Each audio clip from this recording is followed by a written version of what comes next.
Langit tak lagi biru sejak perang itu berakhir. Abu nuklir menggantung seperti kabut abadi, menutupi matahari dan ingatan manusia akan dunia yang pernah hidup.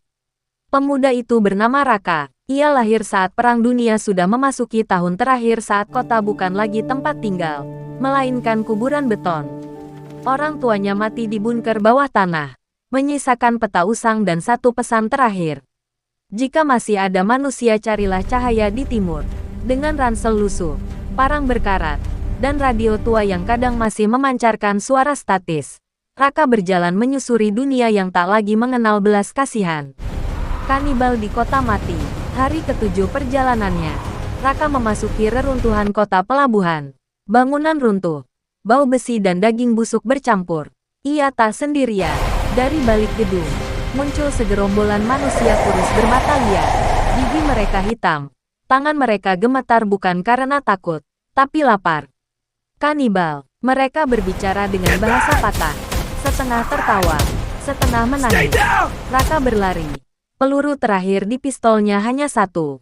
Ia memancing mereka ke lorong sempit, menjatuhkan puing besi, dan menyelinap keluar lewat selokan penuh bangkai. Tubuhnya selamat, tapi jiwanya tercabik.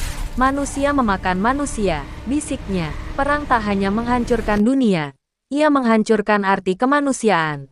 Zombie manusia. Di pedalaman, virus sisa senjata biologis masih hidup. Raka melihat mereka berkeliaran di ladang mati. Manusia tanpa jiwa, kulit kelabu, mata kosong. Zombie, bukan legenda, tapi akibat keserakahan. Ia belajar diam, berjalan melawan angin, menyembunyikan bau tubuh dengan lumpur. Namun suatu malam, satu zombie mengenalinya. Bukan lewat suara, tapi ingatan otot lama yang tersisa. Kejaran pun terjadi. Raka bertarung dengan tangan gemetar. Parang menebas daging yang pernah bernapas. Saat semuanya berakhir, ia menangis. Bukan karena takut mati, tapi karena ia baru saja membunuh sesuatu yang dulu bernama manusia. Zombie hewan. Bahaya terburuk justru datang dari hutan. Anjing, rusa, bahkan burung. Terinfeksi, agresif, tak mengenal rasa sakit. Seekor beruang zombie hampir merobek tubuhnya, membuat Raka terjebak di atas pohon selama 2 hari tanpa air. Di sana, ia hampir menyerah. Hidup untuk apa, jika dunia sudah mati? Gumamnya. Namun radio tuanya tiba-tiba berbunyi. Bukan statis. Suara manusia. Komunitas terakhir. Mengikuti sinyal radio. Raka akhirnya melihatnya. Tembok besi tinggi. Ladang hijau buatan. Anak-anak tertawa, suara yang hampir punah. Komunitas itu menyebut diri mereka Harapan Timur. Para penjaga mengarahkan senjata.